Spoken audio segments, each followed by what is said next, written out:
Trek Geeks is proud to have Fansets as our presenting sponsor. Fansets is the place for amazing pin collectibles with over 400, that's right, I said it, 400 officially licensed Star Trek pins and new releases every month. Stay tuned for a special discount code good on your next order at fansets.com.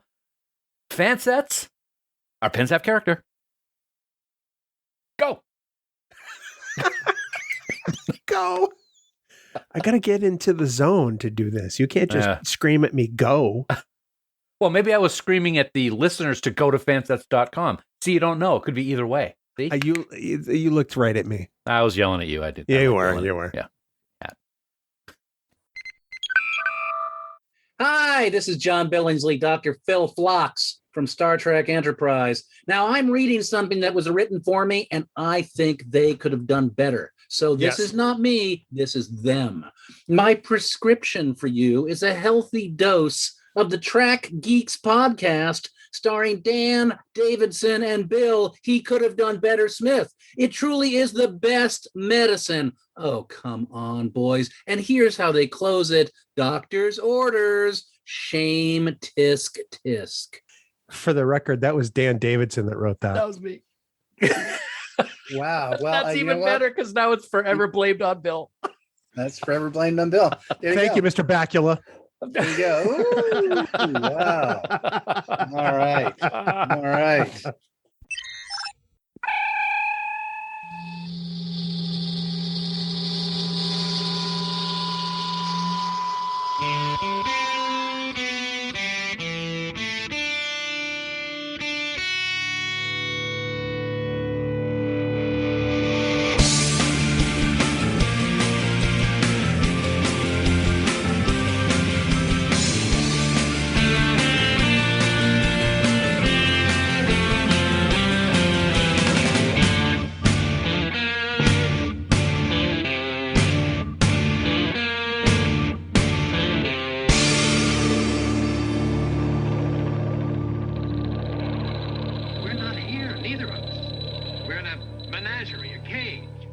From the Potpourri division of Podfleet Command, it's the biggest little show this side of the Alpha Quadrant, the flagship of the Trek Geeks Podcast Network. Greetings to you, Jeopardy enthusiasts all across the galaxy, and welcome to the Trek Geeks Podcast. I'm your co-host, Bill Smith, and we have a fun one on tap today. It's an episode where we have not planned a damn thing, and we're going to see how the hell we get through this. And by we, I do mean my inestimable co-host and myself. I say inestimable because I cannot estimate how dumb he is. He is the largely annoying Dan Davidson. And Dan, sky's the limit today, brother. Sky is the limit. You already said Jeopardy, so I'm thinking when Alex Trebek was in Insurrection, but that's a story for another time. You said this to me a few weeks back when we were getting ready to sign off on our last podcast, and we don't have a topic. We're just doing one whole episode that we're dubbing as our outtake episode. It's not a collection of outtakes from past episodes. It's just, we're just talking about whatever. Could be Star Trek. Could be cake. We don't know. It's just going to be talking about anything. Cake is great. So I think it's a fantastic idea. It's fun. The listeners seem to enjoy our outtakes. So we said, why not make it a full episode and just blab. Blab. Well, you know, and at the end of every year, we usually do the outtake specials where we do the outtakes collected from the year. And last year, we didn't really do very many episodes. Right. So we thought that this would be kind of a way to make up for that in a sense, but also to give people a new experience. Because I think that part of the reason people listen is because they feel like they're part of the conversation. They feel like they're part of our friendship to some extent. Mm-hmm. And our outtakes are some of the most popular aspects of the show. Because it shows your incredible genius and my incredible stupidity. I know what you're going to say. Isn't that just during the regular part of the episodes too? No, I was going to say, well, that's pretty much a hallmark of your life. Thank you very much. See, but I mean, without the outtake, we wouldn't have Coconut. We wouldn't have NPR radio. True. We wouldn't have Bing Bong. Bing Bong. Yeah, Bing Bong's a big one. There's a whole bunch of things that kind of pepper in this podcast that we would not have if we didn't have the outtake segment. Love pepper.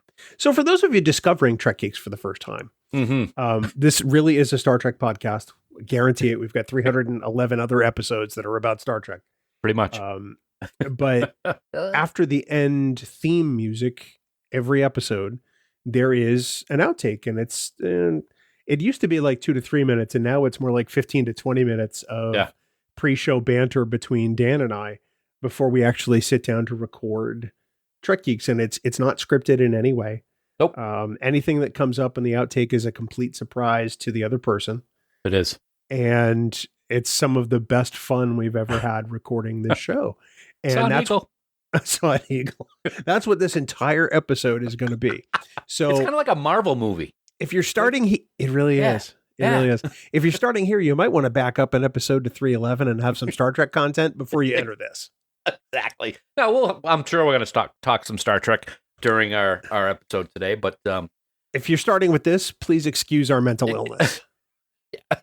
Because I definitely have one. Can you just say that for the other 311 too, can't you? Yeah, probably. I wasn't on meds for those though. There you go. Very good. Nice. I can joke about it. It's funny. I'm looking at the calendar. I got a Star Trek desk calendar for Christmas, just one of those ones that has 365 pages. Oh yeah. Rip off one every day, and I haven't ripped off yesterday's because it's just awesome. It's Jeffrey Combs, Wayoon, just staring at me. And it's like, the Dominion. Which Wayoon?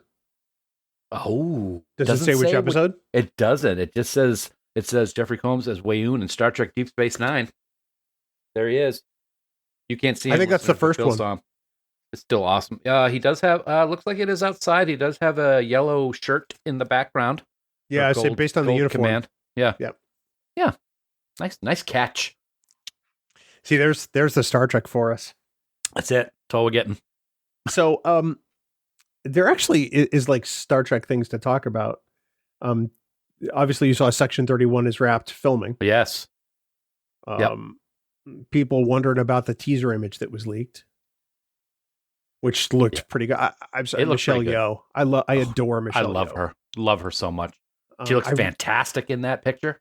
I still wish we could have gotten Prime Georgiou in her own show. I for more than an episode and a half. Yep, I know. Kills me. It does. Well, she got killed, so it makes sense. But honestly, she may not have gotten an Oscar at that point if she had done a long commitment to a Star Trek show. That's true.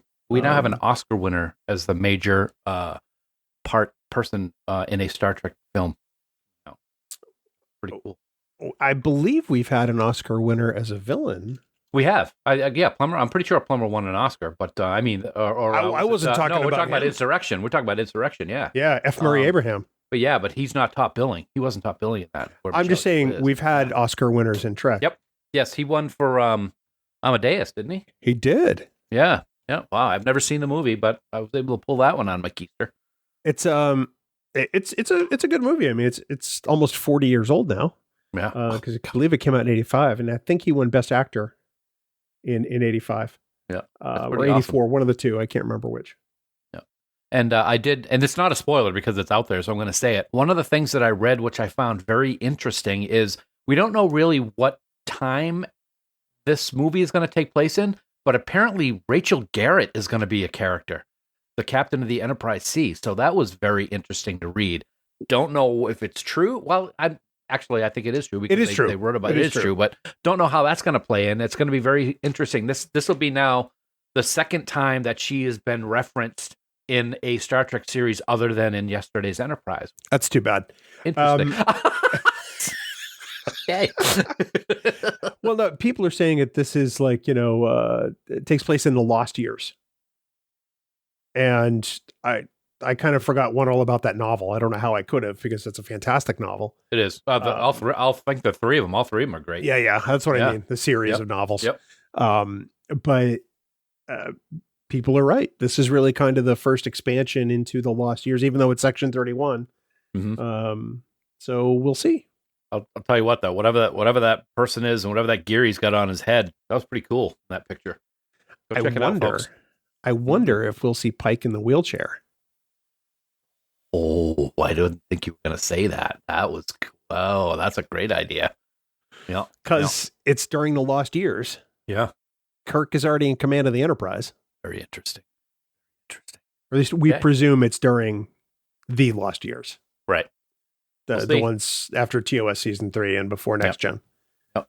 Or I should say after TAS Season 2. And right. I get you. Yeah. Other Star Trek news, might as well just get rid of all the Star Trek news right off the bat. We're like a week away from Discovery Season 5.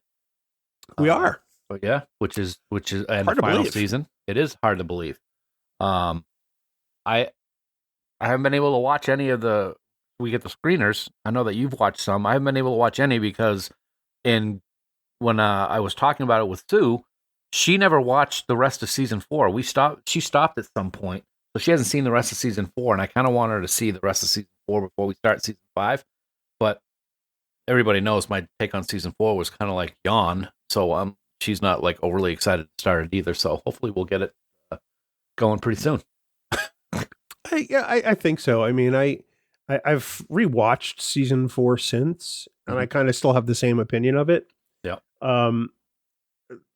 Again, for those who may forget, we're not Discovery haters by any means. No, God, no, not at all. Love Discovery. We don't hate any of the new Star Trek that's been created since 2017. Nope. We're not big fans. But neither of us were really satisfied by Season 4 because we thought it was about 7 episodes too long. Mm-hmm. Agreed. And I had many issues with some of the writing decisions. I'm not saying it was written poorly. I just questioned some of the decisions they made, like giving the big moment with the aliens to Book and not Burnham instead of Captain. Right. You're right. It was too long. I always kind of bristle at people that say, "Oh, Star Trek movies or Star Trek shows shouldn't have all these big space battles. It's more than that." But I like the space battles. I think they're great. Special effects are awesome. I love seeing them. Kirk was firing phasers every other week. Thank you. Just because the special effects weren't great doesn't mean. I mean, look at the special effects in Picard Season 3 in the Row episode. I mean, that image of that starship coming up from your bottom of your screen in the middle of just about to have that firefight is incredible. You can have that, and it's still as good as any other Star Trek. But you're right. You can, if you don't have that and you're putting in stuff that is questionable writing that we've talked about, or it's just kind of slow, it makes the season drag. And that's what happened to me. Yeah, no, I don't disagree. I'm looking forward to Season 5. I think it's different in tone. Mm-hmm. I know that based on other articles that have been published, they focus, they do take feedback from fans very seriously. And there was one fan that wrote a great piece about disaster fatigue and Star Trek Discovery. And I think his name was Bill Smith. And I'm not taking credit for Season 5, but it's definitely a pivot from what they were doing. Yeah. That's right. How many episodes are you in? I've not even finished the first episode because I'm busy packing. Yeah, that's something we're going to talk about. Absolutely. So you've seen photos of my desk, right? I have. So nobody at home can see this, but maybe I'll take a photo of it later. But it was covered with Trek stuff. Trek stuff. Yep. That whole top shelf is empty. Completely empty. Wow. You've been doing a good job packing. So, still lots to go. The roll-off dumpster gets delivered Monday. And not a lot of time, my friend. So we got plenty of time. What's going on? Because I'm sure some people have heard or we got plenty of time. So my wife and I bought a house. Woohoo! In North Carolina. Congratulations. Get the hell out of here. Thank you. It's a wonderful little town about 45 minutes east of Raleigh. It's kind of an up and coming area. Some of the areas that people were looking at and moving to before the pandemic really have gone up significantly in price since the pandemic and during the pandemic. And now there's sort of a next area of towns that are the next, round of towns that are up and coming. Right. And so we found a great house in a development that our realtor actually added to our list of ones to see. And it turns out it's our dream house. It's got everything we wanted. The one. It was awesome. The one. And we are so psyched. So we are moving April 25th. That's right. That's Less than a month away. Yeah. North Carolina is like the largest growing state in the United States right now. So you're adding to that statistic. So congratulations, man. I know that you've wanted to get out of New England for a long time. Yeah. I've wanted a long time. And I'm sure you're going to just have a great time down there. You and the missus and the pup. It does check a whole lot of boxes. It's no secret. I've never liked winter, not even as a kid. Right. So for 50 plus years, I have wanted not to live in New Hampshire. Right. The 3 years I didn't live in New Hampshire, I lived in Denver. And that was just idiocy on my part. It gained me some lifelong friendships, but the weather was just drier. Yeah. It wasn't any less snowy. But now this is, after the last few New England winters, especially last year, where it was bitterly cold for so long. We had that weekend where it was 50 below zero. I know, I'm sure you remember. Yeah. That was fun. We decided we were both done. So in less than a month, we will be in the new house and we can't wait. We closed this week. Yes. And, congratulations. Saw that. Thank you. We are officially homeowners. Look at that. Get out of here, you silly. Now we're going through 14 years worth of junk we haven't looked at. That's why the roll-off dumpster is being delivered on Monday. That's going to be a lot. That's going to be a full dumpster, I'm thinking. It could be 15 cubic yards. Yeah. Well, it's quite an accomplishment. Congratulations on the two of you owning a home together for the first time. That's really great. I know how excited I was when Sue and I did it. It's going to be great. It's going to be a lot of fun. Getting things set up, decorating. Decorating is always great. Of course, you're going to have the pooch to have her new backyard to run around in. So that's pretty cool. I'm very excited for you, man. That's great. Congratulations. That's the other thing too, with a dog that does not like other dogs. Yeah. We have, for those who don't know, we have adopted a senior, American Staffordshire / pit bull mix 2 years ago after our dog Abby passed away. And she's a 50-pound dog, Isabella. She is not people aggressive in any way. She adores people, as you have found out firsthand. Yeah. But she does not like other dogs, period. I mean, it's not good. Yep. So I would rather have that problem than the opposite, quite frankly. True.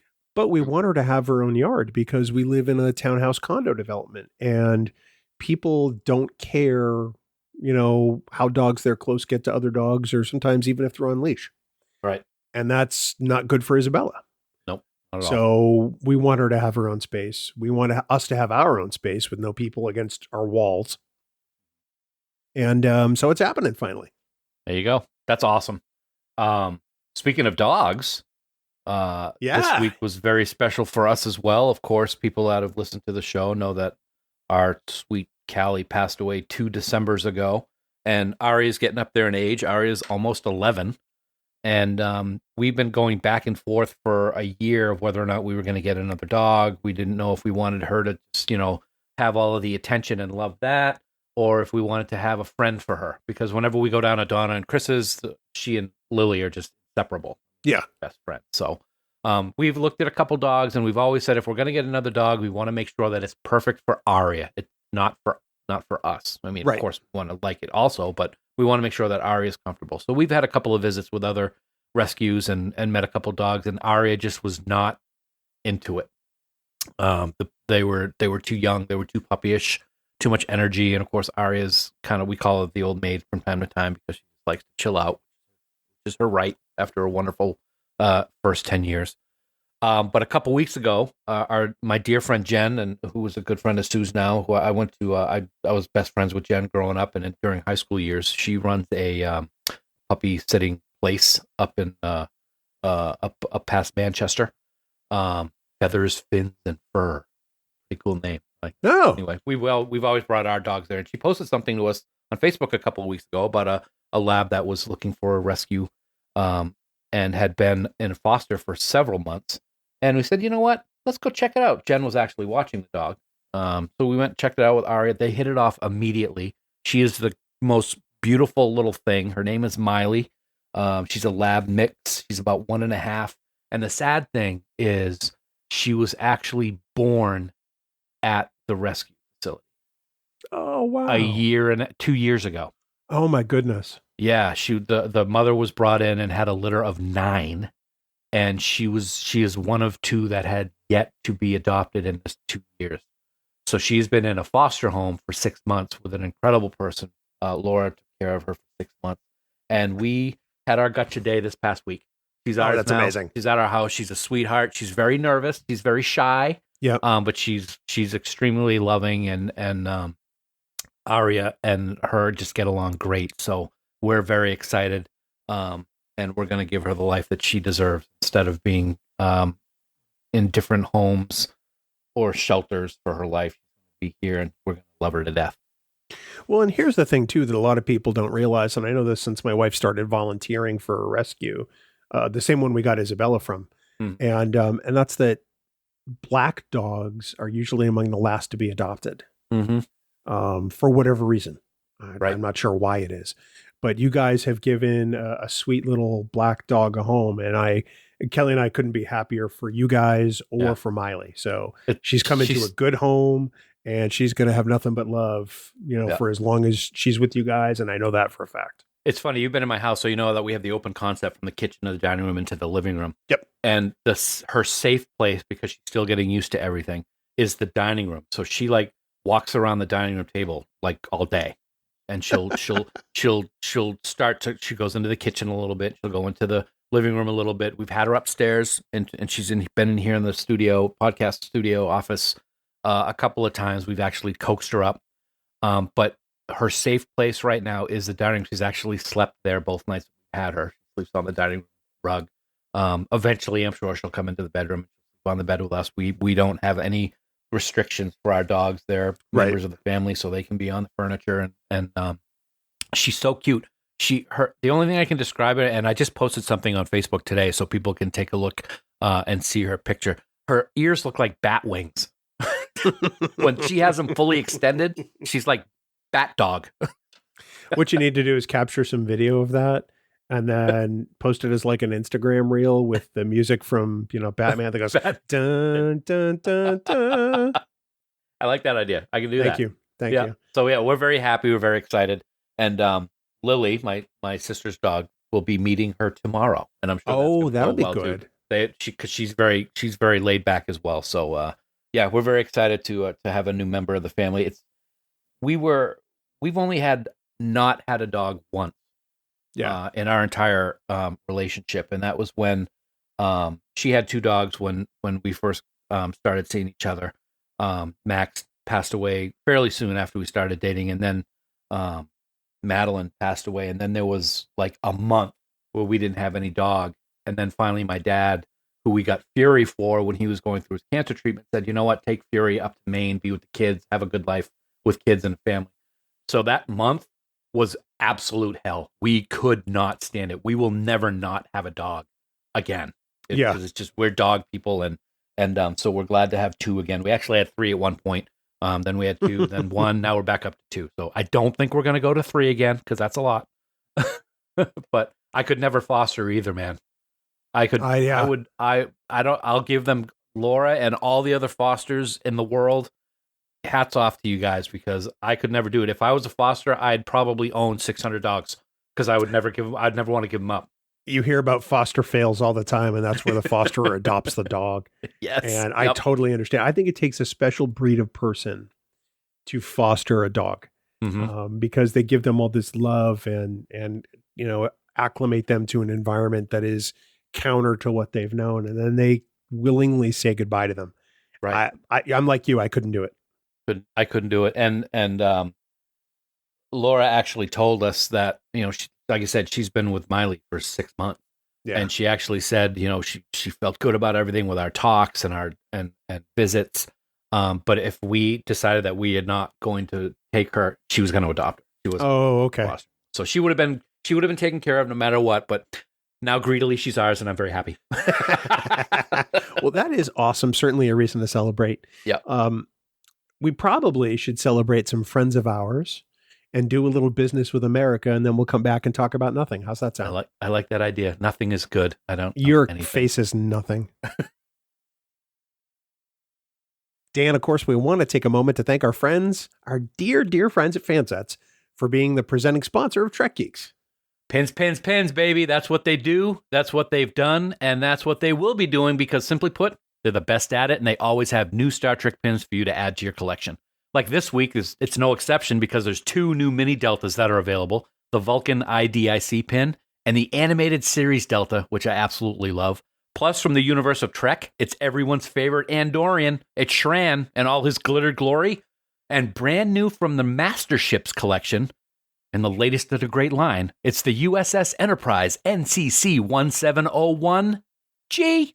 It's the G. Oh, gee, it's the G. And if you hurry, you can still get one of the Starfleet Academy pins that was an exclusive pin from the recent convention in San Francisco just a couple of weeks ago. Pins, baby, that's what they do. Pins, baby, that's what they do. I don't know why you wrote that copy. It just made me want to sing it, you know. I don't mind. And thank you for adding the Coconut. Yeah, Coconut, lots of new releases this week, Dan, as always. Because, I mean, Fansets puts out an insane amount of pins. So this means y'all need to get down to fansets.com. Notice the y'all I dropped in there now that I'm moving to North Carolina. Get all of those great new pins. And then at checkout, be sure to enter the special discount code word Trek Geeks for 10% off your entire order. That's everything. Pins, accessories, gift certificates, you name it. That's Trek Geeks in all capital letters with no spaces. And of course, don't forget, when you spend more than $30, you automatically get free shipping in the U.S. Fansets. Our pins have character. And we thank our friends at Fansets for being the presenting sponsor of Trek Geeks. You know, I'm not moving to Alabama. Sorry. That's, nor am I going to, like, you know, Savannah, where it's kind of like molasses dripping out of your mouth. I just got done. That's a quote from The Office. South. Yes, okay. I just got done watching North and South, so I've got like Southern accent syndrome going on right now. Will you get on it? Not that that's a bad thing. You get on it and finish The Office, crying out loud. Here's the thing. I watch it alone. No. Here's the thing. Everybody knows that I stitch as a hobby. I've been doing it for 20 years. Whenever I'm going to be doing that, I don't want to put on something that I have to pay attention to because I'm paying attention to what I'm working on. So if I have something on that I've seen before and I'm watching, it's easier for me to concentrate on the stitching. I'm dying over here. The idea that you pay attention to anything is really kind of you've foreign. Seen the fantastic work that I do. You have some of the fantastic work that I do. Did you imagine what that Delta would have looked like if I was watching The Office? I think that it's probably very easy for you to follow a pattern and get into a zone. I get that. But you can't even pay attention when you're walking down the hallway. So? See, I didn't disagree with you. Good. Because there were witnesses. Yes. I do know I have to finish watching The Office. I do. Yeah, you do. Or else my wife, I think, might murder you. Okay. Dude, you don't piss off a Boston girl. It's okay to not be afraid of me. You should be afraid of her. You're going to be 1,000 miles away. What do I care? Dude, she could probably bench you. I'm not doubting that at all. But from there, it's going to be hard to do which means she will have no problem dragging your body into a place where nobody will find it. Sue always says that she's going to take my body up to northern Maine and hang it from a tree. Wow, this got dark. Yeah, I know, right? What does Sue watch when you're not around? In like one of those towns that doesn't have a name, it's like a Borg designation. It's like T-77. That's what northern Maine's like. TK421. Why aren't you at your post? Yep, she said that once. I mean, we'd only been together for like a year or something like that. And she said that, I'm like, what? Her true colors came out when she finally realized what you were about. Yeah, it makes me total tangents. I saw an eagle. It makes me think of one of our favorite quotes from my youngest daughter Becca, when she was a little kid. Now, let me set the stage. When we would be driving somewhere, it was always Max behind me and Becca behind Sue, and I always drive. For this time, for whatever reason, it was reversed. Becca was behind me, and Becca was, I don't know, 5, 6, 7 years, 6 years old at the most, and she's kicking the back of my chair. She's kicking the back of my chair, driving me crazy. And finally, I said, Becca, if you don't stop kicking the back of my chair, I'm going to stop this car. I'm going to cut your legs off, and I'm going to hang them on the windshield wipers. And I'm looking at Sue, and Sue's just like smirking. And there's like just 20 seconds of silence. And then Becca goes, well, if you do that, you'll have to carry me around with my bloody legs. This got really dark. It's just, that's our favorite quote from her, because it was awesome. She stopped kicking. I should hope so. Yes. In fairness, you are a big horror fan. I am. Yes. Yeah. I do like the horror films. Yeah. I haven't watched one in a long time, but I do like them. I watch one every time I record with you. I walked right into that rake. Toing. Thank you. There was one other Star Trek story this week that really kind of got Trek Twitter. I can't call it Trek X because that's just dumb. Trek Twitter into a bit of an uproar, and that is that season 2 of Star Trek Prodigy has been released in French on the France.tv website. I saw that. Leading some people to believe whether it was a mistake or whether it was a new partnership or whatever. The story was leaked by one Star Trek site that we do not use for news because we think it's garbage. And it has since at least been, I don't want to say semi-confirmed by the Hagemans that it does appear to be some kind of release, but they don't really have any information on it. Interesting. So it's normally what happens is that when Paramount or when it was CBS struck up a partnership for distribution, it was announced and there was a press release that both parties involved in the transaction could send out to their viewership or to trades in the industry to announce the partnership for distribution. And that did not happen in this case. Oops. There was one podcast, which I believe is in French, I could be wrong, that gave an audio confirmation from somebody at France TV. But I took the stance, and the stance that a lot of people take is, well, until it's announced by Paramount, that means nothing because who knows who that person is. Right. So it's a really weird situation.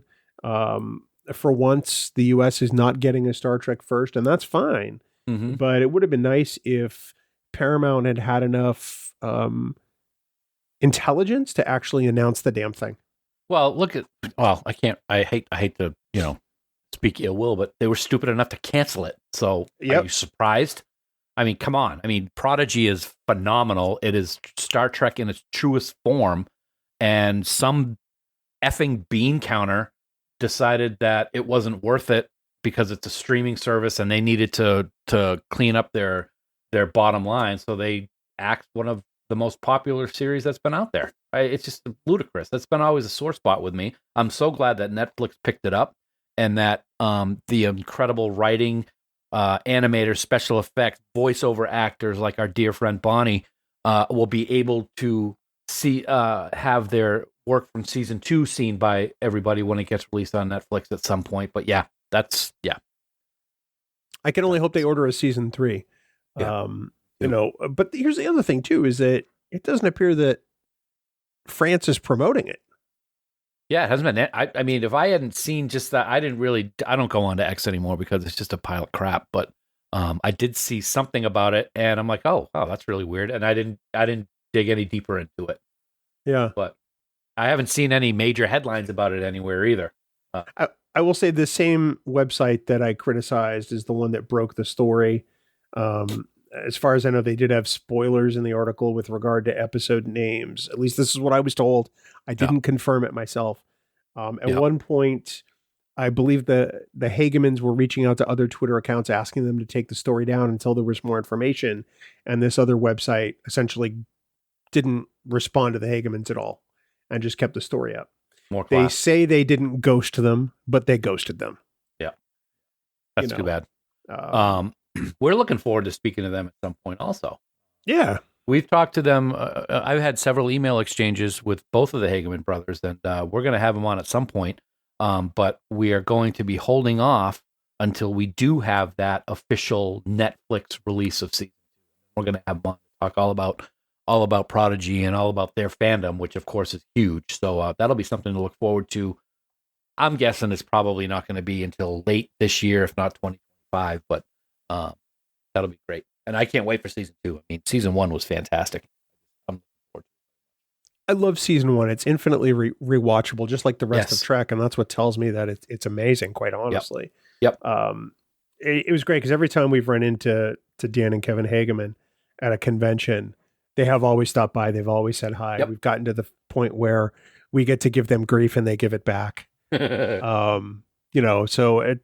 you can tell they're fans. They're not just guys who produce insanely successful things. They're people. They're fans like we are. Mm-hmm. And like every other fan, they just want to share what they love about Star Trek. And I think that's the best part. And I said it before, one of the things that I love so much about quote unquote new Trek, and I'm not dogging or dissing Legacy at all, because I'm not the show Legacy, which hopefully will happen someday, but the old Star Trek. That's one of the things that I love so much, and I've said it several times. The people that are writing and running these shows, Terry Matalas is a perfect example. They're fans. They love it. They want to make sure that it's the right stuff that we're seeing as fans and as viewers of these series. And they are no exception. They are huge fans of the Star Trek universe, and it shows. And season 1 was awesome. And I just hope to God somehow John Noble is back for season 2. He's the best. He's the best voice. I hope he so. Has He's to be the best voice. And I'll tell you what, one of the things that I'm always very sad that I didn't get to see is when we're in Vegas, we don't really have time to go watch a lot of the things at the main stage. Yeah. Noble was at the convention 2 years ago when it was at Bally. And that's one thing that I wish I had been able to go to the main sitting area and watch him on stage talk. Just listening to his voice. He's like melted butter oozing all over your body. He's awesome. There's a visual I didn't need. I did that on purpose. But yeah, I hope he's back. He's good. And stuff. Here comes breakfast again. Hi. Okay. Hello, breakfast. What are you doing there? Makes me think of the Seinfeld episode when Kramer like bathes in a hot tub of butter or something like that. Oh yeah. Like a turkey. Yeah. It's really kind of tough. And there are days I appreciate what social media does for Trek Geeks as a whole, as a network. And there are other days where I can't stand social media. And it's like, well, you guys are just marketing shills for CBS, not just us, anyone who, defends, the taking down stories about the Prodigy season 2 release. And it's like, we have been critical of CBS and Paramount so many times. We've talked about when we don't like things about particular episodes or particular episodes in general. And I'm going to come right out and say it, that since the merger, the Faltor-Pan, the refusion of CBS and Paramount. Nicely done. I like that. They clearly have their heads up their asses. Yeah. They don't know what they're doing. There's a difference between being critical, which we are, and respecting the IP, which we do. Right. Just because we respect the IP means we are going to do what they ask because we respect the IP, unlike so many others that don't. So calling us, shills for them is BS because we respect the IP. But we have been very critical of some of the aspects, and what you just said is very critical, and it's also very true. It seems like the people that are making the decision right now haven't the slightest idea what Star Trek is or what has done for those companies, both of them. And it's sad. Yeah, they don't, I want to phrase this the right way. They didn't do a great job of promoting it. They did more than they'd done in the past with promoting Star Trek. But it seems like they never really understood the fandom. I'm not talking about licensing. I'm not talking about products. I'm talking about just sheer marketing. Right. It seems like they would market to all the wrong people. The one time I think they got it right was when they had Patrick Stewart come to STLV to announce that he was coming back as Picard. It didn't happen at a Comic-Con. It didn't happen at a WonderCon. Mm-hmm. It happened on home turf for Star Trek fans. Yep. And it's still a moment that Star Trek fans talk about today. Mm-hmm. Present company included. Yeah. And I think it's just, it's not great. Instead of, there are tons of us out here who talk about Star Trek and have YouTube shows about Star Trek and blog about Star Trek and have podcasts who were essentially promoting their product for free. We don't get paid to do this. Certainly not by them. Not at all. And you would think they would make it easier for people to talk about it. Yes, they have given us access to their library of images for press releases. They've given us screeners to pre-advance episodes. That's really the extent of it. When it comes to, we tried to book talent for the first Trek Talks. We got such a hard time from them. Yeah. And it's unfortunate because ultimately we are doing their job. Right. I don't want to say for them because, they do some of it, but we promote Star Trek with every single episode. Yeah. And they don't make it easy to try to get guests. I don't think they understand how important and I'm not patting ourselves on the back. I'm talking about as a whole, how important podcasts for Star Trek are in terms of getting the word out there. Star Trek's probably one of the biggest categories for podcasts out of everything. I mean, you can do a Google search for Star Trek podcast and you're going to get like 30 pages, probably more. I mean, they're everywhere. And you would think that they would make it a lot easier. I mean, just, again, I don't want to be critical, but I will be a little bit. I want to talk to the Hagemans tomorrow, but the decision was made that it should wait until the release. By CBS Why? PR. Yeah. Why? By PR. We don't have to talk about specific episodes of episode 2. We can, season 2, we can talk about everything in season 1 and what their thought process is for some of the decisions that were made during that season. Yeah. But, and we should be clear, the Hagemans didn't make that decision. Right. Correct. It was Paramount PR. Absolutely. Yeah. I think Dan and Kevin would drive up to New Hampshire and talk. They probably would. Yeah. I understand that they want to do things the right way. They want to provide a bounce to certain things. And believe me, I understand that this is a first world problem. We are two middle-aged white dudes, in New England, hosting a podcast, whining about the fact that, the studio doesn't treat us right. That's not really what we're doing. No, not at all. I know it seems that way. And in a sense, it kind of sounds that way. But there's so much more they could do to make this franchise accessible to everybody and promote it to everybody than they're doing. They waited until after Picard had already, concluded to put Patrick Stewart in a major Super Bowl ad campaign. Which, I mean, Picard can still be watched and so can Next Gen, but you'd think they would. I mean, he narrated some stuff before. He was in one other ad campaign of theirs. But that last ad campaign was probably the best of them. Yeah, and Picard's not even on the air. It's not in production. Speaking of which, my brother was at episode 10 of Picard season 3 last week when I saw him, and he has been loving it. He's really loved it. He's not one to text a lot to me, but he's been texting me as he's been watching it with all these great comments and questions, stuff like that. So I said, dude, you're in for a major, awesome time with episode 10. So good. Such a good season. Just absolutely incredible. Yeah. You know what kind of surprises me? I'm on a tangent here for a little bit. Yeah. I've had more than a number of people ask me, well, how's that going to work with you moving to North Carolina? Will you and Dan still be able to do Trek Geeks? And it's like, absolutely. Yeah. You and I record on an online room, and you are 8 minutes away from my house right now. Right. When we started, 2 hours. Yeah. Yeah. When we started Trek Geeks, you were 2 hours away in Maine. Yep. So for most of our interactions on the podcast, it has been in some sort of virtual recording studio. Yeah. There's been like 2, maybe 3 times where we've been in the same room together. Maybe. Tops. No, I don't even think 3. Couple, maybe 2. There was the one we did in the basement at your sister's house. Yep. There's the one we did at Northeast TrekCon. Yep. And then Vegas. So 3. 3. Yeah. Yeah. That's it. Out of 312 plus supplementals. A couple of Vegas ones. So technically 4. Oh, true. Yeah. They weren't specific podcasts. They were just recordings of the panels that we did. Right. So, yeah. I gotcha. Technically 4 out of 312. Yeah. Yeah.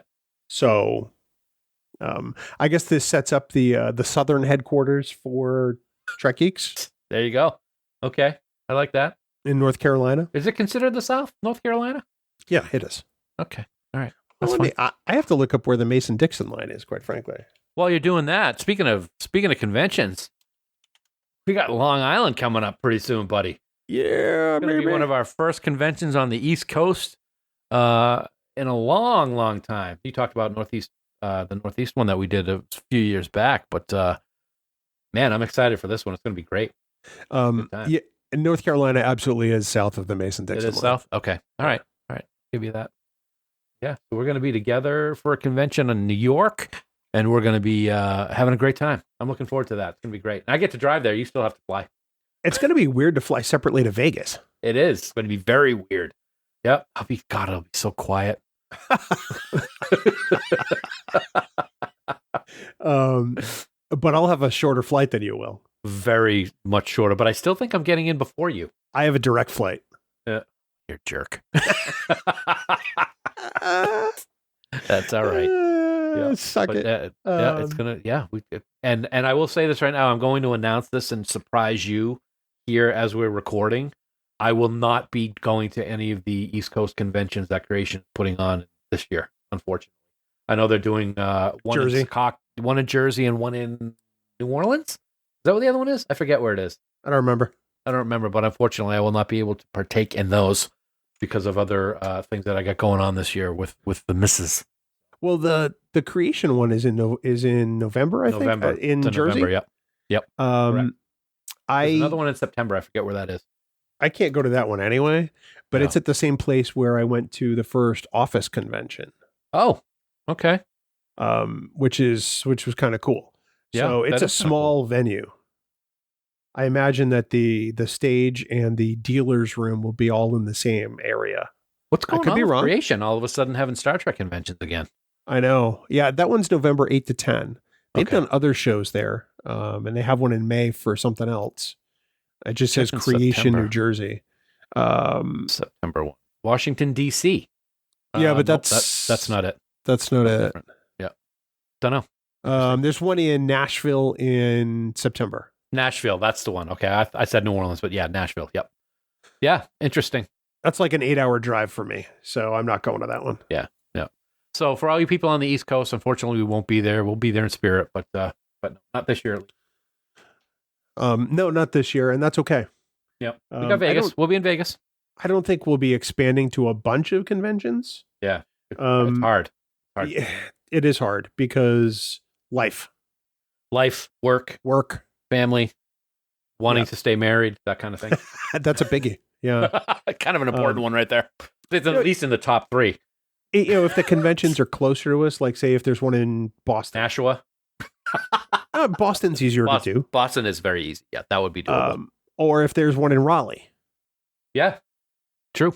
You could very easily fly down and stay at the house, and we could do that one quite easily. So yeah, I mean, especially Boston. Yeah, you fly in, stay at the house, and we could drive to and from each day. We don't have to be down there the whole weekend. Right. But yeah. Right. It saves money. But I can't see really doing much beyond what we're already doing. Yep. I imagine there will be another Trek Long Island next year. Happy to do that one. Mm-hmm. But I think Vegas and Trek Long Island are probably our commitments for the foreseeable future. Yeah. Speaking of travel, let's segue into it. See, this is great about this episode. We just segue into whatever the hell we want. I might be showing my ugly mug at Hofoco in person this summer. Oh yeah, at Hollywood Food Coalition. Yeah, Sue and I are going out to Disneyland this summer. She said, "Let's pick some place to go. This time you have to pick. Let's go somewhere besides Disney World." So I picked Disneyland. You're an idiot. Well, there's a reason. We might be able to meet some friends out there. So if they're able to go, that'd be great. If not, we're still gonna have a good time. And I've already told Billingsley, and I'm planning on seeing him and maybe going to Hofoco to say hi to everybody and take a look and maybe spend some time helping him out a little bit. I'd like to take the I was just going to say, you better take her to Musso and Frank's. Yeah, we've already talked about that. There's also a place. There's this. I don't even know the name of it, and I'm sorry I don't have it. There's this person on Instagram. It's this candy company that's outside of the LA area, and it shows how this guy makes candy canes, making for like 50 years, and it's incredible to watch. And, wow! And I want to go to that candy store and buy stuff because it looks fantastic. But yeah, we want to do that. Hopefully, I'll be able to say hi to Champion. So we'll see. You should go to Scum and Villainy, the Star Wars theme. Oh yeah, yep. Do that. But we are actually going to go to Disneyland. We've been out there and stayed at a Disneyland resort when we went to go see Dancing with the Stars several years ago. But we didn't go into the parks. But we're going into the park this time. We're going to go into Disneyland one day. We're going to go to California Adventure. 2 of the days we're there. And so we're looking forward to that. I'm really looking forward to going to the Marvel campus. I'll have my the Avengers. The Avengers campus. I'll have my Thanos tattoo shown proudly that day. I would really love to see Avengers campus. Yeah, it's not going to happen unless I go to California, and that's not happening in the foreseeable future. I still haven't seen Star Wars Galaxy's Edge in Florida. My wife went before the pandemic. I'm going to be honest. I love Star Wars. Galaxy's Edge is not a big deal to me. It's basically just the immersion into that environment. There are 2 rides. The Millennium Falcon ride is okay, and the Rise of the Resistance is fantastic. But other than that, it's just stores and the look of things. Gotcha. You want to? I mean, if they were to create a whole park that had the environment plus all the thrill rides, that would be great. And that's what Disney has to do. They have to make not just sections of a park a certain thing. They have to make they should make an Avengers park. I think they really should. Something like that. I think they're talking about maybe doing a villains park is a rumor of the new park that they're going to do, because they have announced that they are going to do another park, but I'm hoping it's something like villains. But we'll see. But I can't wait to be on Avengers campus. Great. I wish they could do Avengers Campus in Florida, but they can't. Yeah, because of the agreement with Universal. Yep. Yeah, that's just absolutely ludicrous. Yep. But I get it. Yeah. That's what happens when Disney starts buying everything. It's true. Yep. So I got my Thanos tattoo all ready for that. I also got another tattoo a week or so ago. I finally got Lost forever etched on my body. That's too bad. I know. I knew you were going to say that. But it came out fantastic. And you know what's it's amazing? I've got the amazing tattoo that Sausage did. The first one I ever did. My Star Trek Deep Space Nine one. And then one of the guys in Hudson at the Ink Club did Thanos, and he did a fantastic job. But my Jaws tattoo and my Lost tattoo were done by Jay's daughter, who is only an apprentice. But oh my God, her work is just phenomenal. She does the best lines I've ever seen. It's incredible how great a job she does. So I'm very happy with my Lost tattoo. It was not comfortable, dude. I'll tell you what. This is my fifth one, and it was on my calf. And that's one of the most uncomfortable areas to get one. And they ain't lying, because that sucked. It was 3+ hours, and it was awful. I did not love that at all. And it's big, too. So the worst one for me was the forearm. Okay. Just because the skin is so thin there. Yeah. Yeah. But I can believe that the calf hurt.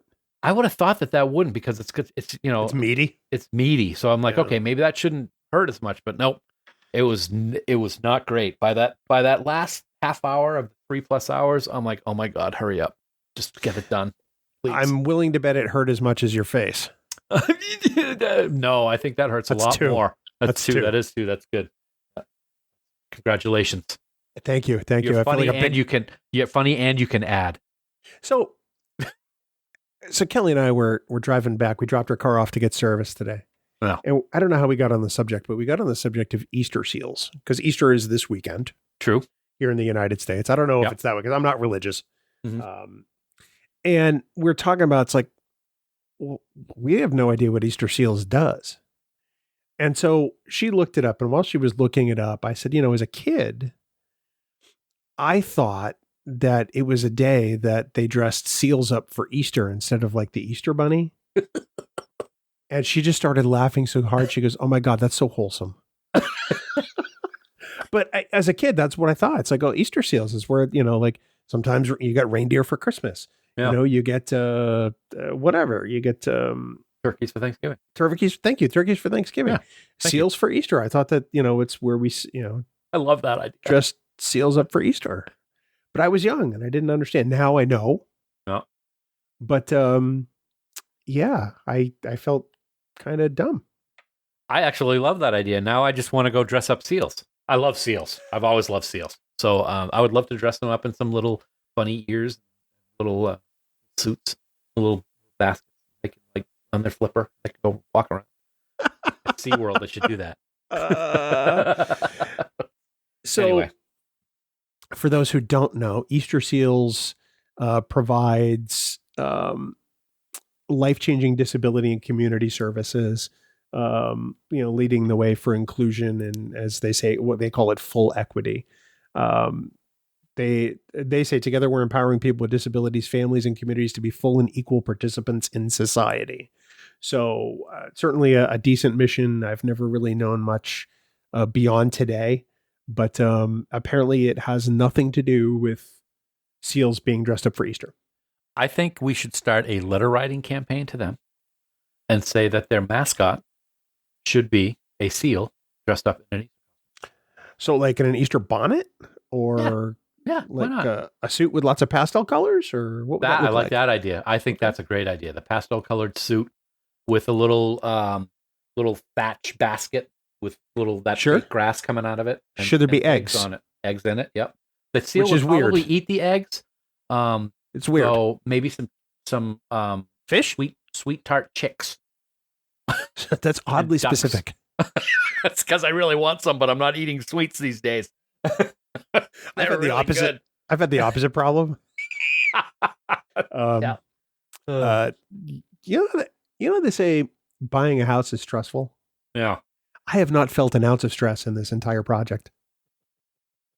That's good. That means it's the right thing, man. It makes me wonder if I'm doing it wrong. No, not at all. As you know, we had a little bit of stress when we did our move. Remember the day we were driving to work and my wife called because the ceiling in the kitchen was collapsing? Yep. Because water leaked in and we were unaware? Oh, yeah. My God. But you won't have to. I don't think you have to worry about it. You don't have to worry about any of that. That's part of the reason why you're not stressed. I'll tell you right now, is because you're not selling where you live right now. Right. You're just leaving. That's a huge part of it. Okay. So I think that might be why you're feeling the way you are, which is great. I think that's fantastic. You should not have stress in something that's such a big thing and is such a positive change for me because you're leaving. But for you, because you're going to be having your dream house. You know what I'm saying? You always got to punch that in there, don't you? Use the face things. I'm going to use that. Because you're leaving. Your face is part of the show. I'm going to miss you so much and you don't even know. I know. I know. So I think that, what's so great? That you believe that. Just kidding, I'm going to friggin' hate you. Friggin' hate you. Not going to be able to come over and say, "Hey, dude, what's up?" And we'll, all those times you do it. Yeah, all those times we do when you come over and I give you something and you give me something. And let's be clear, we exchange items. Yes. I just want to. It sounded a lot dirtier the way Dan said it. Well, that's because you're a pig. Wow. You're disgusting. You woke up angry today. Oh, actually, I'm in a great mood. And if I had your face, I'd be angry too. Oh, there it is. That's 3. 1, 2, 3. That's a trifecta. It's a hat trick where I come from. Au j'entre. What? No, not at all. I was I was pretending I could speak another language and I really can't. You butchered it, quite frankly. I did. That's okay. What don't I butcher when it comes to talking? Or typing? Or reading? Am I right? Oh, I am not questioning the veracity of your claims. It's funny. I just wanted to say the one thing, but then I'm like, no, I screw that up too. No, I screw that up too also. So yeah, there was 3 things there. So I have 3 now too. So you have 3 insults to me, and I have 3 insults to me. That's a good day where I come from. That's a good day. Good day. That's a good day. I hate you so much.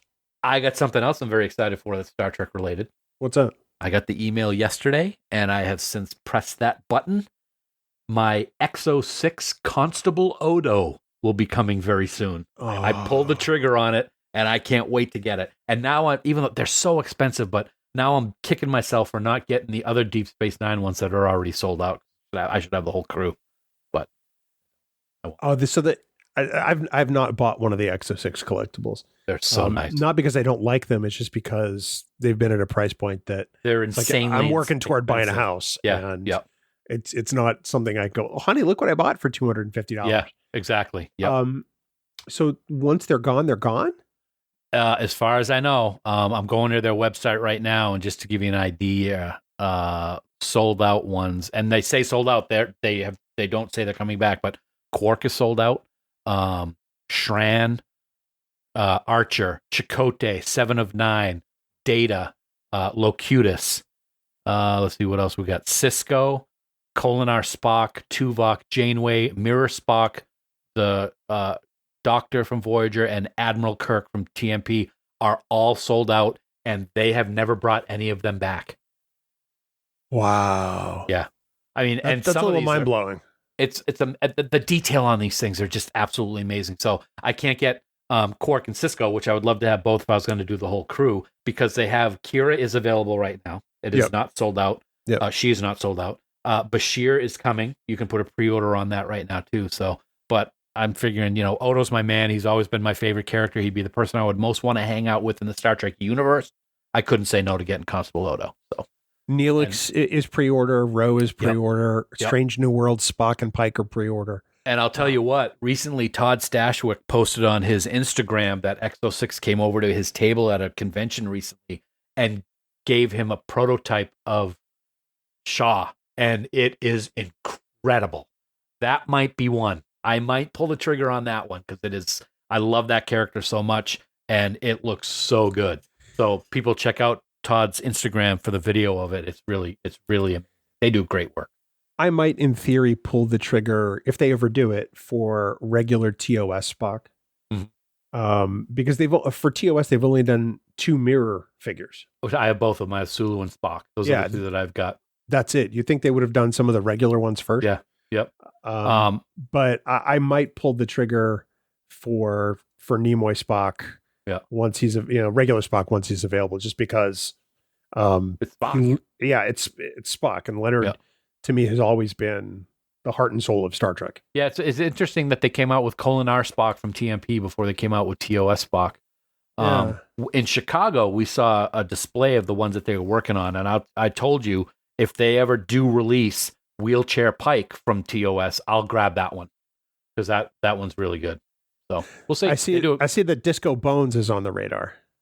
Disco Bones, that's with the beard. That's awesome. If you look at their image for the motion picture and click into the page, the header shows the Exo-6 figure for Disco Bones. Oh my God, that's great. I love it. That's great. They do good, but you're right. I mean, I'm not trying to be mean. It's an action figure, and it's over $200. It's a lot. That's an expensive toy. They do great work, but ouch. Just ouch. So So I mean, I imagine I have some time. I would imagine that regular TNG Picard will go fast. They put out more Voyager figures than they have really any other series, and that's great. Don't get me wrong. But I would want Picard before I'd want Chakotay. Yeah, and I think they've only done Saru for Discovery. Akuchimoya. And they're coming. They also did doing some lower decks ones, and those ones for me, nah. They have figures. They have Commander Burnham for they do have Burnham. Okay, yeah, all right. Not Captain, but Commander. Okay, from in the blue uniform. Oh, okay. I don't even know if. Oh, yeah, there she is. Hi. Okay, it's available. It's available to purchase right now. There you go. I like her hair now than that one. We're looking at the images right now. I agree. I don't have an interest in the lower decks ones. No, I don't either. Because I mean they're cool. But I don't think I need a badgy Exo-6. No, not at all. No. Shran looks awesome. If I didn't even know that it had gotten released, that might have been one I would have gotten because I just love Jeff so much. He's so great and everything he does. Yeah. So yeah. Okay, so that's Exo-6. Today they get some free plugs from the Trek Geeks podcast. I know. You'd think that we might get them to advertise on this garbage podcast. I got an idea for them right now. What's Bill that? and Dan figures. Get them on the phone. $5 each. No, we pay people to take them. Yeah, you get what you pay for. Wow. Before I move, Yeah. I have to come over with my green screen and set it up in your garage because I have an idea for our Trek Long Island panel. Okay. That's all I'm going to say. All right. That's all I can say. Okay. Right now, we are scheduled, or it is tentatively scheduled that we have a panel at Trek Long Island. That's all we can say. Right. And that's all we're going to say. You know me. I like to do promotion for these things. You do. You absolutely do. So I have a very specific idea. Okay. That will involve setting up the green screen in your garage, a couple of lights. Yep. And taking some photos with my cell phone. Okay. I like it. We'll do it. I'll approve it. I'll talk to the boss. I'll write that check. I'm getting paid? No. I'm getting paid. You're renting my garage, so I'm paying myself. Yeah, but I'm doing all the labor. That's your problem. Wow. I see how it is. So you're going to pay yourself first, like always. Hey, that's what happens when you write the checks, baby. Yeah, it's, because 15 cents goes a long way. Oh, yeah. I was going to quote Step Brothers, but I'm breaking necks and cashing checks. It's the fucking Catalina wine mixer. Careful, your mic. I knew that was going to do that. I tried to pull back a little bit. That's probably one of my favorite scenes of the whole movie. You overloaded your mic so much that it cut out your audio in the recording session. Wonderful. Yeah. Here we go. You'd have to go across the room and do it. You're welcome. So go across the room and do it right now. No, I'm not. Do it. I can't. Do it. I don't want to scare the puppy. You're an ass. You're definitely tagging this one as explicit. Yeah. This was fun. Was it? We should do this once a year. Have just an outtake episode of us talking about nothing. Were you doing Seinfeld? Is that what that was? It was terrible. I know it was. Because Seinfeld's a terrible show. No, it's not. I do not think that show holds up at all. I think Three's Company holds up better than Seinfeld. I think that Seinfeld holds up better than Friends. I agree with that. But I've never been a huge fan of the show. It's got its moments, but I've never been. You know me. Yeah. I used to not like Seinfeld at all. And then, we started watching things during the pandemic. And what do you watch when you feel like you've watched everything?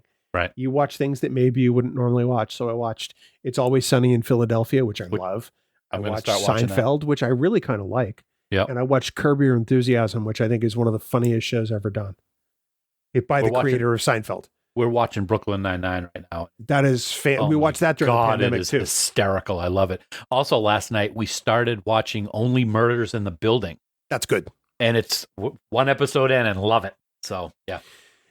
I had no concept of who Selena Gomez was before Only Murders in the Building. And I just now sort of getting this. I didn't know she sang. Oh, okay. Oh, yeah. I thought she was just an actress. I got some. I had no idea. Yep. But she's a remarkably talented person. I had no idea. She's wonderful in the show. Yep. I haven't heard much of her music, but she does have a very, very talented voice. Yeah, she does. And Steve Martin, I've been a fan of Steve Martin since the early Saturday Night Live days when he would be host. It's hard to believe. I was reading an article about him last night. There's a documentary that just came out on Apple TV about him, two-parter. One's called Past, one's called Present. He's 75. Yeah. And you just think, wow, we're getting old. I gotta tell you, Marty Short is my favorite part of Only Murders in the Building because I've always been a big Marty Short fan. And he's 70. He was born in 50, so he's 74. Did you see the photo of Ernie Hudson with Paul Rudd at the latest Ghostbusters Frozen Empire or whatever it's called thing? He's 78, and the dude is jacked. He looks like he's probably 55 or 60. He's 78? Yeah. Ernie Hudson? Yeah. I'm looking at the picture right now. I would never in 1,000 years thought he was 78. He's in the black t-shirt, right? Yeah. He looks like he's like 40. Yeah. That's amazing. If people say Paul Rudd doesn't age. Yeah. I'll tell you what, I have not seen it. It's not gotten great reviews. But I'm sure it's something that I'll watch. I haven't seen the first new one, Afterlife. Yeah, I haven't seen any of the new ones. Yeah, I'll tell you what. It's not often that Sue and I will stop a movie. We stopped the Ghostbusters one with the lady leads and and the guy who played Thor. It was awful. I did not care for it at all. So I didn't watch it because it didn't look funny in the trailer. It wasn't, and what we saw wasn't funny. I mean, it's like I said, there's only a couple movies that we've done that. One of our favorite go-to movies when we just want to put something on that we've seen a lot is the original John Carpenter's The Fog. It's campy.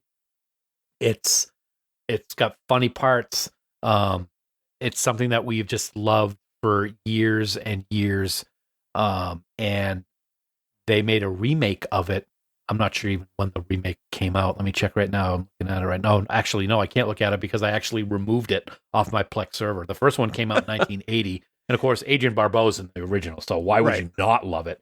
Exactly. But we stopped the Fog remake 20 minutes in and we're like, this is one of the worst movies ever made. For people that think that we don't like Ghostbusters because we didn't like a movie with women leads, I'm going to say no, bullshit. I loved the Barbie movie. And I loved Bridesmaids, which many of those same women are in. Yep. I've loved plenty of movies that have featured female leads. And it's just that Ghostbusters didn't look funny to me. Absolutely. And I actually was hesitant to say it because I don't want people saying, oh, you just don't like movies. That's bullshit. Yeah. It's just not a well done movie. Especially if you're fans of the original Ghostbusters, starring Ron Jeremy with a cameo at the end. I'm just going to point that out there. But you didn't know that, did you? You didn't, did you? Did you know that? No, Ron I didn't Jeremy's care. Actually in it. I'm gonna go with an unpopular take. Oh, not a fan of Ghostbusters. I'm thinking no, original. No. Okay. I don't think Bill Murray is funny, and I don't think he's ever been funny. I don't think that's a bad take at all. I don't disagree with you. A lot of people love Bill Murray. They think, he's eclectic. He's weird. He's Bill Murray in everything he's in. And every story, about a movie being produced with him. Yep. Nobody knows if he's ever going to show up to set. And when he's there, whether or not he's going to be a complete tool bag. Right. Yeah. No, I don't disagree with you on that at all. There are other people in Ghostbusters who I like. So I think Ghostbusters is funny despite Bill Murray. Yeah. Yep. So there you have it. Okay. Knowing that he's in, I think he's in Frozen Empire. He was in Afterlife also. Oh, was he? Yeah. I have no interest really. Yeah. Egon was my favorite character. Yeah, I like in the Egon. original Ghostbusters. I'll see it at some point. It's not on my list. I'll probably finish The Office before I see it. You know what we're watching now? What's that? Oh boy. Love is Blind on Netflix. Okay, dude, I'm going to tell you right now, you're a fool. Because when I was getting my tattoo last week, they were watching that down at the other end of the studio, and I'm listening to it. I'm like, what in the effing F do people watch this stuff for? This is such crap. You're watching it. That is exactly why. It is great train wreck television at times. I like the concept of it. It's not like The Bachelor. These people are in a room and a pod, as they call it, they have dates, multiple dates, and they can't see the other person. So they're forced to talk and get to know each other and build a connection. Yeah. I appreciate that because it's not 20 women and one guy and let's see how many dates we can get and whether or not he picks me. Or it's not like Married at First Sight where there's no connection at all. They just thrust two people together. Yep. I appreciate that it forces them to get to know the person. However, once they get out of the pods, there is plenty of horrible trash TV going on.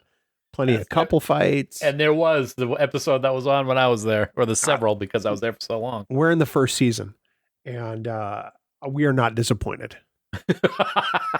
Well, didn't you watch the Tiger Show or something too? Did you watch that one? Well, Tiger King was a documentary. Oh. Well, but there was another one that I didn't watch the dramatization of it. Maybe I'm thinking Duck I've watched the documentary, but I watch 90 Day Fiance. Okay. I watch Married at First Sight, and now I watch Love is Blind. Dude, I'm the same guy who would, when I would be home working or homesick in particular from work, I would watch Jerry Springer and Maury Povich because I love crappy television. Yeah. Morton Downey Jr. No, not really. I didn't stay up late, and that was on when we were teens, really. Yeah. Yeah. I used to have to get up at 3:30 to be at Friendly's by 5 a.m. Yeah. Yeah. To open for 6. Right. So I didn't stay up for Morton Downey. But yeah, I love just train wreck television, man. I really do. I don't. And I'll tell you what, you're going to disagree with it, but I think you'll kind of know where I'm coming from. I think some aspects of The Office can be train wreck because you just feel so cringeworthy about Michael and the things that he does. Not train wreck might not be the right word, but that's the reason why Sue doesn't watch it. It's just too cringeworthy. I can't believe this is happening type stuff. That's the beauty of the writing and the brilliance of Steve Carell. Yeah. Yeah. There's so many moments where you're like, oh my, he's not real. Oh my God, he did it. Oh, yes. He did it. Yep. I remember we're on a plane and you're watching the Phyllis's wedding episode and you were laughing so hard, you're punching my leg on the plane. Yeah. And there's so many cringeworthy moments, like when he gets up to give a toast to Bob and Phyllis and he starts it multiple times. Like, I'm Michael Scott, because he believes, you give the audience a couple looks when you're still workshopping material. You haven't gotten to some of the most cringeworthy episodes yet. God. I did see a video the other day of when he leaves the office for the last time. The caption was that they were real tears. And John Krasinski. Yeah. The a couple episodes before that, it's called Michael's Last Dundies. Oh, where they do another episode of the Dundies, and they get tossed out of the restaurant, kind of like they do in the first one, but they go back to Dunder Mifflin, and Steve Carell was the only one not in on it, but the cast starts singing the song from Renta, 985,600 minutes. Yeah. But they've adapted it for Michael. Oh. And they just kept the cameras rolling. Steve Carell stayed in character the whole time, had no idea it was happening. His tears were 100% real in that scene because it was a total surprise to him. That's cool. Nice. Yeah. Nice. I will watch it. I do want to finish it. I do. Where are you at now? You still trapped in season 4 like you've been in for 6 months? Yeah, still trapped. See if I can tell exactly where I am. Stand by. I'll bring that up right now. Standing by exactly to stand where by. I'm at. Red 5 standing by. Thank you. The Office. Bumblebee tuna. I am on. I'm almost done. I think I'm on Night Out, episode 15. So I only have a few episodes left. Well, there are a lot of 1 hour long episodes in season 1 at the early half. Fun Run is an hour long. Dunder Mifflin Infinity is an hour long. So are Launch Party and Money. Goodbye, Toby. Goodbye, Toby is really good. Goodbye, Toby sets up something that through lines through the rest of the series and or the rest of Michael's time on the series. Okay. So, right. I'm almost done season 4. Did I Stutter is great. Job Fair is fantastic. Those are the next 2 after Night Out. Yep. There you go. And cool. Goodbye, Toby. You will laugh a lot. Okay. All right. Dinner Party for me is arguably the best episode of The Office. That is so good. Yeah. But so cringy. Great. It is so cringy. So cringy. But there's another one coming in season 7, I think it is, called Scott's Tots. More cringy. The deposition was cringy too. Oh my gosh. I will allow it. Good stuff. All right, cool. So I'll have to get on that. Of course, I'll be flying alone, so I could watch a whole bunch of them on the plane to Vegas. Yeah, dude, that's 5 months away. I know. I'll probably be at the end of season 4 by then. I doubt it. You're gonna be like, I forgot everything I watched, so I had to go back to season 1. Yeah, exactly. Gosh. Oh well. Dan, you know what we can't forget? What's that? Oh, I think our friends. The band 5-Year Mission. We may have talked about nothing this episode, but 5-Year Mission is definitely something, and something that everybody should love. They're doing one song for each episode of the original Star Trek, and these songs, as we've said so many times, they're not parodies of Star Trek. They are looks at these episodes in ways you might not have imagined. Yes. They tell a story, and they kind of complement every episode that they've done a song for. So that's 5yearmission.net. Please go get all their albums on CD. Get them shipped to you. That way you own the physical media. No streaming service can dump it from you. Right. And just become a huge fan like Dan and I are. So this 5yearmission.net. Get those songs.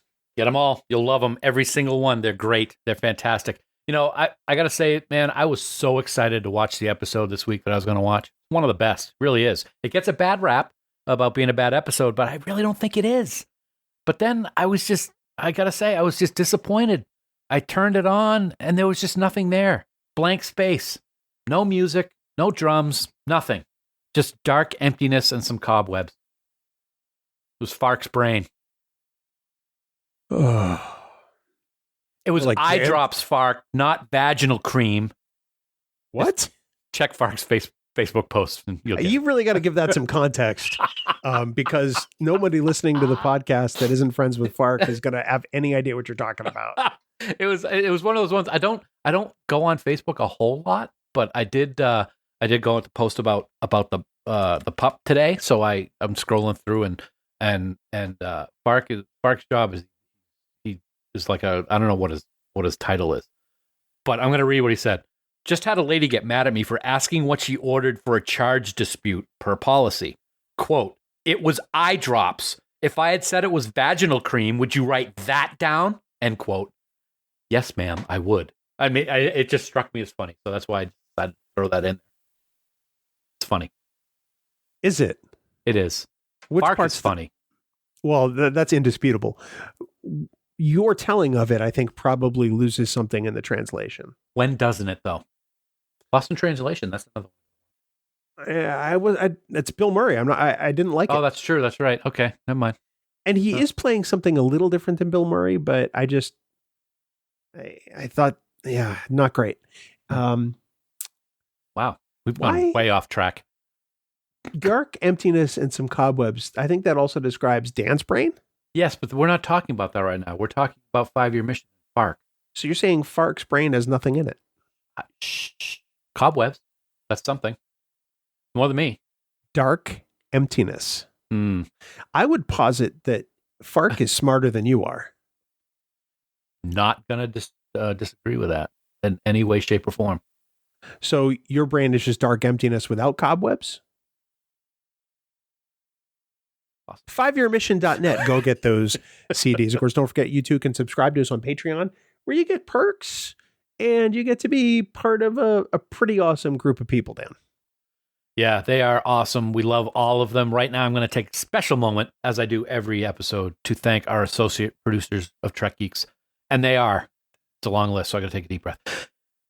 Vikram Bhatt, Chad Clark, Corey Clay, Brad DeMag, William Edward M. Jr., Brandon Everidge, Andy Fark, that guy, Kimberly Francis, Jonathan Hamilton, Ryan Jeffs, Sean Lynn, Rick Mason, Jamie McGregor, Ross McKinney, Aaron Molenkoff, Sarah Ledoux, Helen Reed, Sarah Rutlinger, Tim Robertson, Desi Rogers, Greg Rozier, Eric Sakian, Adam Sanders, Tim Serdar, Heather Sohn, Blake Strike, Lisa Tomlinson, Ron Roble, Kaylia Zawacki. I love saying that. And the gracious and wunderbar Connie Hutchin. Wunderbar. You should do next week or next episode all as Schwarzenegger again. I can do that. The entire list? The entire list. Challenge accepted. And then we're going to make you do double duty. You can do the producers as Captain Kirk. Oh, you're going to have me do both? Yeah, double duty. Wow. Okay. However, this week I will read our wonderful Trek Geeks producers. They are Mike Bovia, Steve Bovia, Chaz Bradshaw, Kyle Castillo. I lost my place in the list and it was the number 2 spot. That does not bode well for the rest of the list. Kyle Castillo, Peter Craig, Andy Davenport, Craig Ewing, Jackie and Chris Hackney, Brian Hackworth, Kimberly Hartman, David Hood, Lionel Marchand, Matt McGonigal, Jim McMahon, Darren Metcalf, Charlie Mulvey, Sean O'Halloran, Casey Pettit, Jamie Rogers, Casey Shafsky, Terry Shull, Jim Stoffel, Chris Trebuzio, Christina Werther, and the lovely and talented Jess Vashon. Dan, The senior producer of Trek Geeks. Ooh. Let's take a break here for a second. The senior producer of Trek Geeks is somebody we could do an entire episode on. Damn and right. It would not be an episode of nothing because he is amazing. Absolutely. He is 100%. Jude Tatman, and he is the permanent senior producer of Trek Geeks, keeps us in line like nobody else. He will be the only person ever in infinity to have the title of senior producer of Trek Geeks, and we could not be more proud of this young man. How are things across the pond, buddy? Hope you're doing well. Say hi to the family also. You know, everybody listening, you can become a producer of Trek Geeks, and it's so easy to do. Head on over to patreon.com/Trek Geeks for all the details. Of course, for more great Star Trek discussion, we want everyone to check out the other podcasts here on the network. You know, we got so many shows all created by great Star Trek fans that just want to celebrate the franchise we love. Sci-Fi Sisters, so many great conversations to start their fourth season. Oh my goodness. Big Sci-Fi Podcast is killing it right now. We're kind of doing stuff every now and then, but so many shows, all of whom have great content that you're just going to love. You can find all our podcasts on our website, or you can get a link to your favorite podcast player by going to trekgeeks.com/listen. Trek Geeks. No one, I'm going to say that again, and you people better listen to me. No one talks Trek like we do. And of course, for all the news on all the Star Trek, please visit our great friends at treknews.net. For now, this has been episode number 312 of the Trek Geeks podcast. We do hope you all live long and prosper. Coconut. I think your brain just died. Music for Trek Geeks is provided by 5 Year Mission. They're writing an original song for each episode of Star Trek. Hear more of their music at 5yearmission.net. Trek Geeks is a production of Coconut Media Works. Executive producers Bill Smith and Dan Davidson. For more great Star Trek discussion, discover the other shows of the Trek Geeks Podcast Network at trekgeeks.com or find us in Apple Podcasts, Spotify, or your favorite podcast app.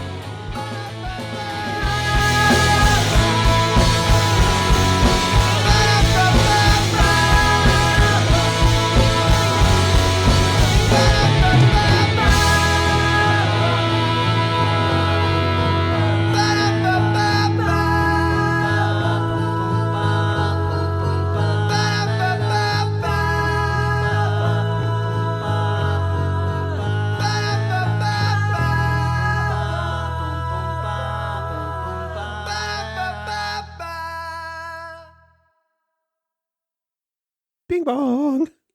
Ooh, that little raspy. That was kind of sexy. Do it again. You just described me. Bing bong. Bing bong. Bing bong. So what do you do for an outtake when you've had an hour of outtake? I don't know. Maybe I'll go get takeout. No, backwards. Okay. I see why we should have deleted this now. It's going to be a long episode. I see why we should have deleted this. I have no idea. I'm trying to save all my good stuff for the actual episode, but I don't really have any good That'd be the first time in 300 and some odd episodes. Come on, now. You have to be absolutely right on target. This is 312. Well, there's also been some supplementals that we used to count, didn't count. Supplemental this, turkey neck. Turkey neck? That was a phrase that my dad would say all the time. He was dicking around with us, joking around, and we were having fun. We'd say something, and if he didn't want to believe it, or he just wanted to be a wise guy, like if you said, "Oh, I'm going to drive, I get 35 miles a gallon," he'd be like, "Oh, 35 miles this, turkey neck." And we'd all be like, What? Sometimes he would say turkey breath, too, which is always good. So my father-in-law, I adore him. He's a wonderful, wonderful man. I love my in-laws genuinely. Like I know, you love your in-laws. Yes. Yep. And my wife and I are in the car with them one day going to dinner, and he's telling a story, and he's trying to punctuate how, but somebody just isn't doing what they're supposed to be doing. And he's like, you know what I say? I say, man up or shit in your hat. And Kelly and I are in the backseat going, the hell does that mean? Man up or what? It's like, I don't have time. I'm wearing a hat. And I said, I am not shitting in this. That's a new one. I've never heard that one before. Yeah. So every now and then we'll drop with each other a man up or shit in your hat. Nice. Let alone let's talk about the problematic aspect of the phrase "man up." Yeah. Absolutely. That aside. Yeah. Mm-hmm. It's really the whole shit in your hat thing people should be focusing on. I think that's what. That's kind of like a thing that you kind of just like the spotlight shines right on it, which is kind of gross in itself when you think about it. Yeah. So there you have it. We got. Okay. So now if we marry the two together, it's man up or shit in your hat, turkey neck. I love it. I'm going to use that tonight. Every Friday night I FaceTime. Soon I FaceTime with Donna and Chris. Every Friday night. You know, they live 15 minutes away. I know, but it's something that started in Maine, and it's never really stopped. I'm going to use that tonight, and they're going to both look at me like, "What the hell are you talking about?" That's great. I love it. Thank you. You are welcome. That's a good hashtag. That's a long one too. I don't think it is. All right. It is a long one. You are not incorrect there for once. So, considering that we're just going to be outtaking the whole thing. Maybe we should actually cut an episode. Yeah, let's do it. I'm ready. Man up or shit in your hat, Dan. Thank you.